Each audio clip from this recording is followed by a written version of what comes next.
Bienvenue à toi dans cette vidéo qui est plutôt orientée SEO où on va apprendre à créer une section de texte avec un bouton voir plus.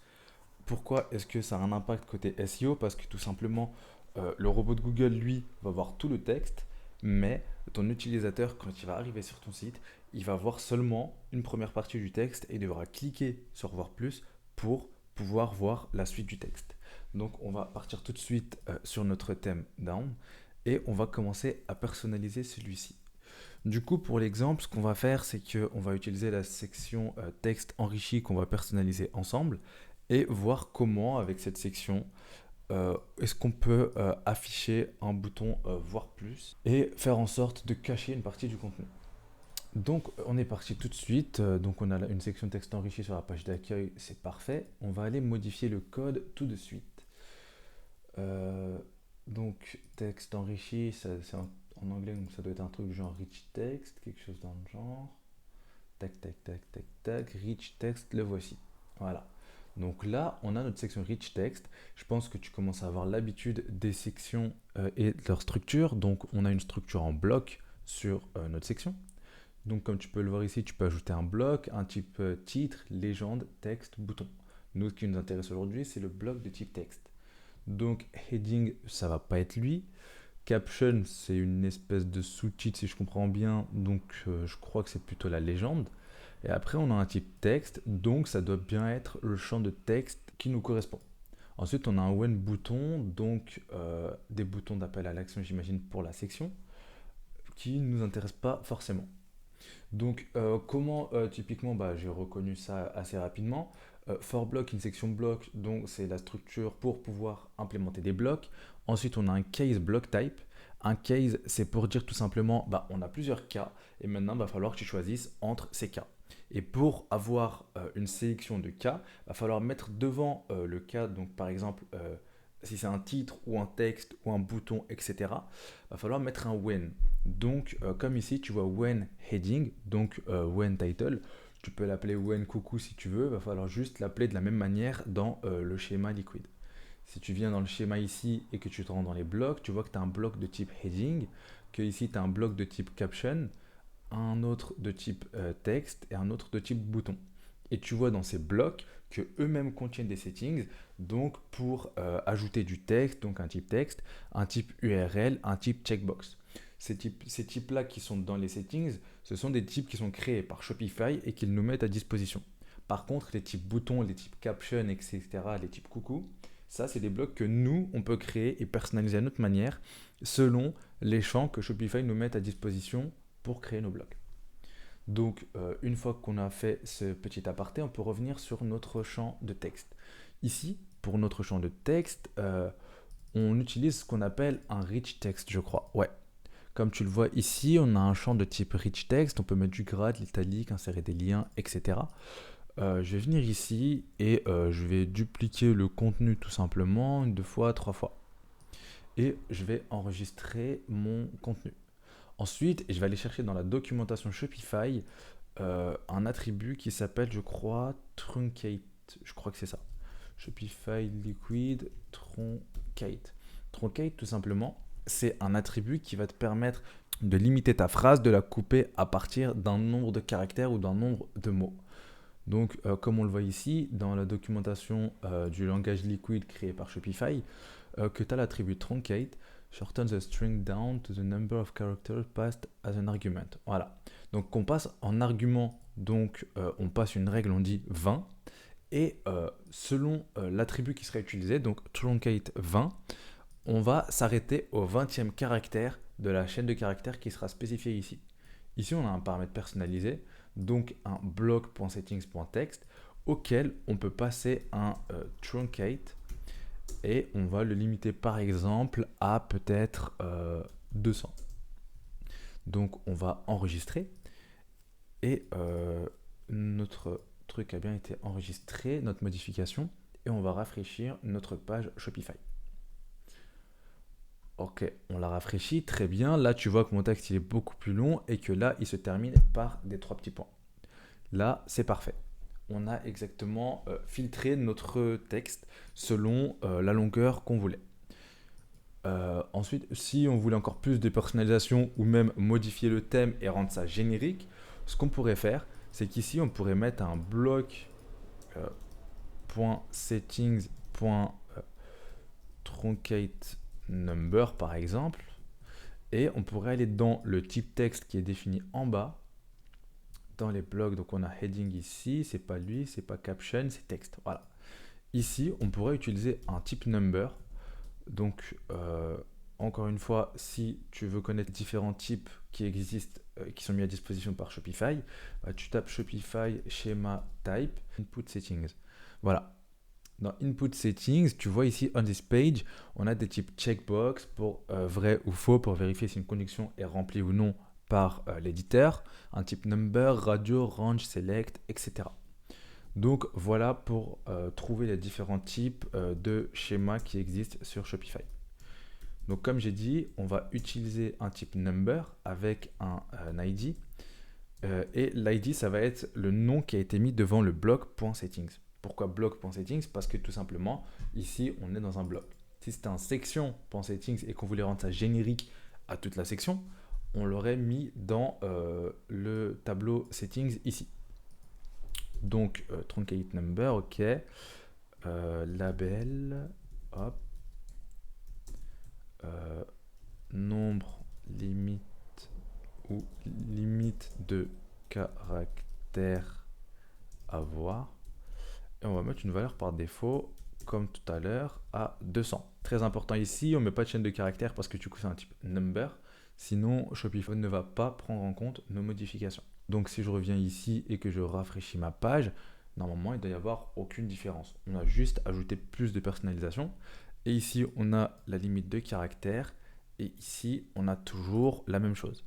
Si cette limite, par exemple, je vais la mettre à 500, boum, on voit que la limite a augmenté juste ici. Donc voilà pour notre petite personnalisation. Maintenant, ce qu'on va faire, c'est qu'on va venir créer un petit bouton, class button, voilà, button primary. Je ne vais pas rentrer dans le détail des classes CSS, mais là, c'est juste pour l'exemple. Ici, donc comme d'hab, si maintenant on est assez habitué, donc si tu veux changer le nom du bouton, tu peux créer un paramètre de type texte, etc. Donc je vais juste mettre voir plus ici et je vais mettre button show more. Et ensuite, ce que je vais faire, c'est que je vais prendre mon bloc.settings.text que je vais wrapper par une div qui va s'appeler reach text show more. Voilà, hop, hop, voilà. Donc maintenant je vais copier cette classe et je vais venir l'implémenter juste ici.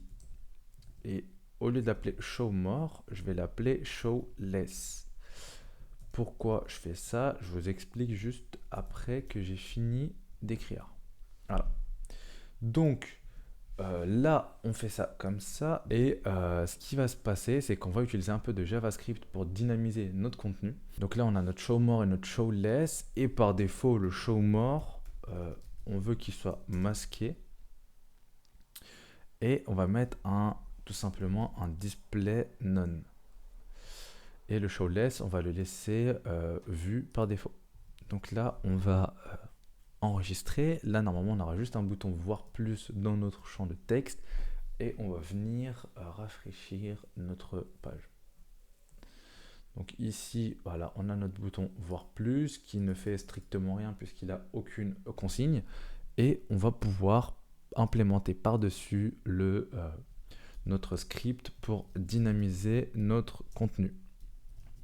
Donc on va faire une balise script pour mettre du JavaScript dedans. En fait, ce qu'on va faire, ça va être assez simple. On va prendre cette classe-là. C'est pour ça que j'ai donné une classe volontairement à mon texte. Et je vais venir chercher cette classe-là ici et chercher celle-ci ici.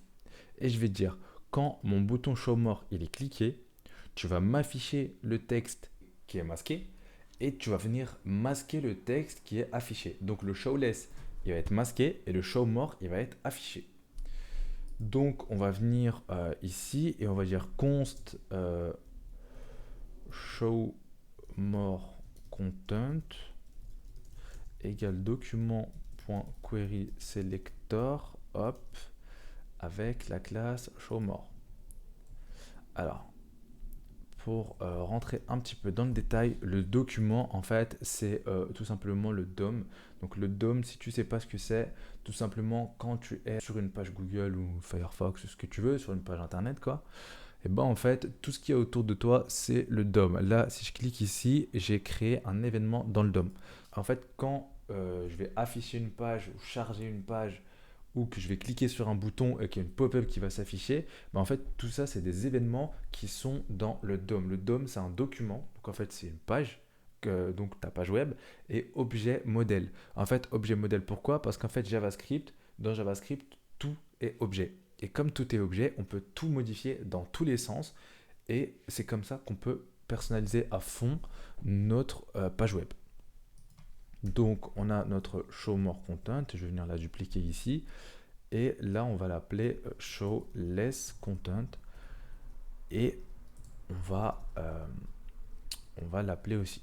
Du coup, j'ai créé une const. Donc, une const, c'est une constante. Donc, je sais que cette classe-là, elle ne va pas bouger. Elle va toujours être comme ça. Et je vais toujours pouvoir lui implémenter des personnalisations ou non. Donc, ce que je vais faire, c'est que je vais prendre aussi mon bouton show more, que je vais appeler ici aussi pour un peu plus de propreté. Bouton show more, avec la petite faute de frappe évidemment. Et je vais faire document.query selector. Donc query selector, au cas où tu n'as pas compris, query selector, ça te sert à sélectionner quelque chose sur ton DOM, donc sur ton document. Et query selector, pourquoi je mets un point ici? Parce que ça fonctionne un peu comme le CSS. Si c'était un ID que j'avais mis ici au lieu d'une classe, j'aurais dû mettre un hashtag ici, etc. Ça fonctionne exactement comme le CSS dans le query selector.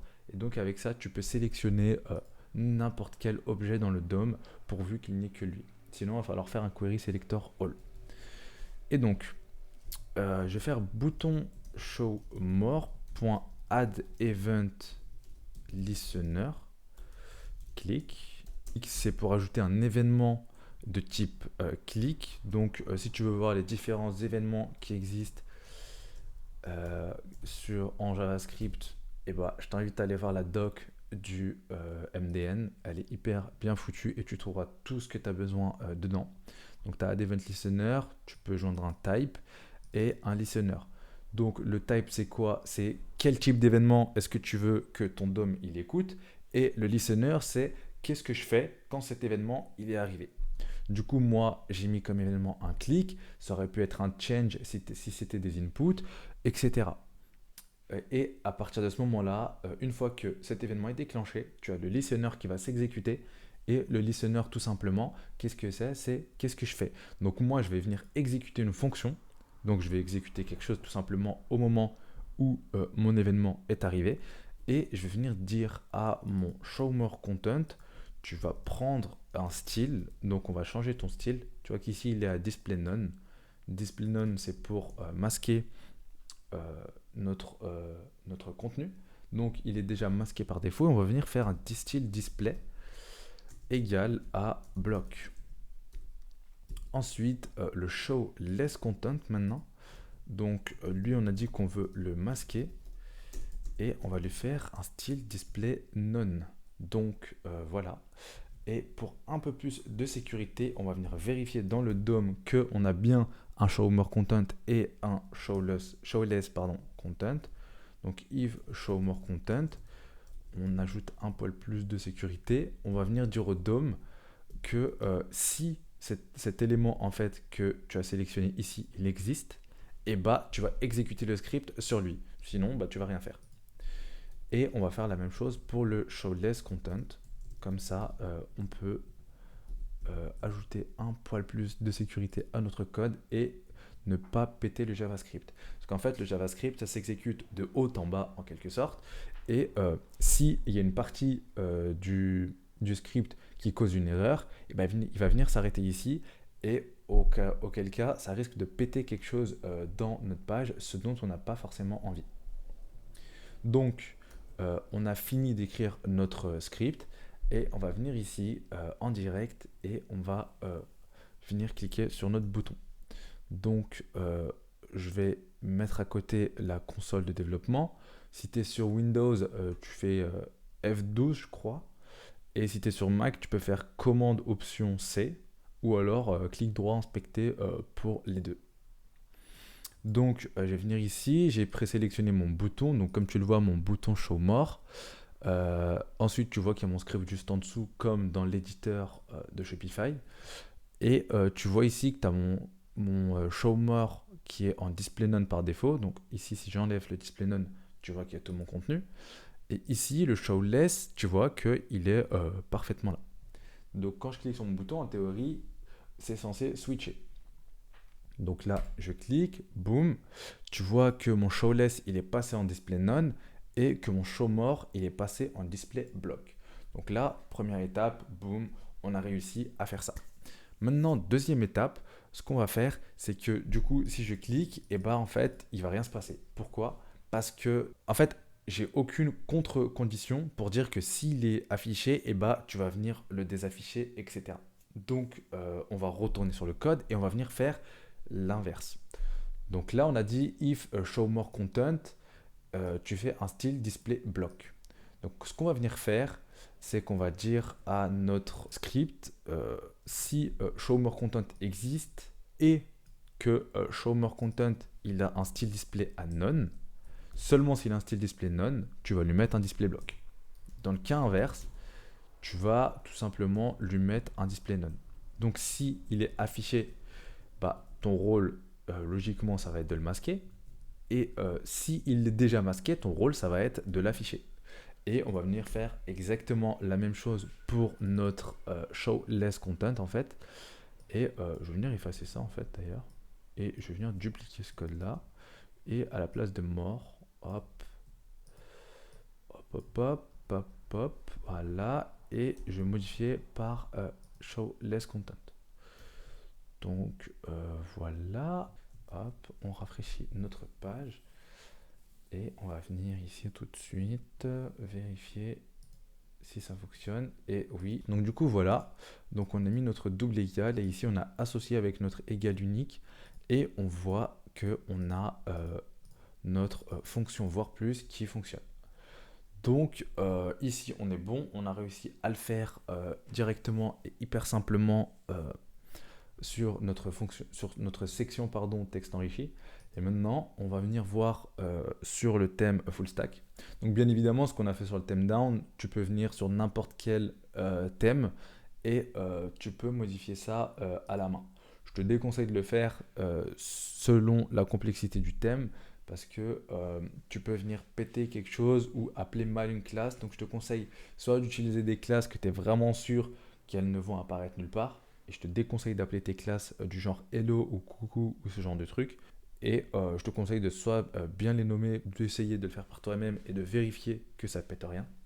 Auquel cas, je ne suis pas responsable si tu pètes ta boutique. Maintenant, pour les utilisateurs du thème full stack, on va venir voir directement comment ça se passe sur le thème. C'est encore plus simple. Pourquoi? Parce qu'en fait, sur la section texte enrichi, l'option, elle existe déjà. Donc, ce travail que j'ai fait a été fait encore mieux. Là, c'était juste pour l'étape de la vidéo. Il a été fait encore mieux et il a été encore plus testé par l'équipe de The Deployer dont je fais partie. Et, du coup, il figure déjà dans la section texte enrichi. Donc ici, si tu viens tout simplement, tu vois ici que tu as un texte enrichi et que tu peux activer le contenu caché directement depuis la section texte enrichi. Donc contenu caché, activer le contenu à partir de 200 pixels, 300 pixels, etc. C'est marrant parce que lui, il a fait des pixels. Moi, j'ai fait en nombre de caractères en liquide. Ça, je crois que c'est Thomas qui a fait ça, si je ne me trompe pas. Et tu peux venir ici, donc voir plus, voir moins, voir plus, voir moins. Donc ça revient au même, voir plus, voir moins. Si tu te souviens bien de ce qu'on a fait, ici on a mis voir plus. Donc pour la petite piste, si tu as envie de le faire et t'exercer par toi-même, tu peux venir sélectionner mon bouton show more et faire un inner text ou un inner HTML du texte, voir plus ou voir moins. Du coup, voilà l'exemple aussi pour le thème full stack. Ça a pris 20 fois moins de temps, c'est normal. Tout a été fait pour toi sur le thème. Et c'était tout pour cette vidéo. Du coup, si la vidéo t'a plu et qu'elle t'a fait penser à une autre idée de contenu, je te laisse le mettre dans la barre des commentaires ou m'envoyer ça sur mon Instagram que je mettrai en description dans la vidéo. Tu peux aussi envoyer ça à Thomas, on se met tout le temps d'accord pour quelles vidéos vont sortir plus ou moins dans les temps qui suivent. Et bien évidemment, c'est selon le degré de demande que vous proposez. Donc, s'il y a plus de personnes qui demandent du contenu comme ça, on va proposer plus de contenu comme ça. Et si c'est un autre type de contenu, bien évidemment, on va proposer un autre type de contenu. Je te dis à très vite pour une prochaine vidéo et je te souhaite une bonne journée. Ciao, ciao.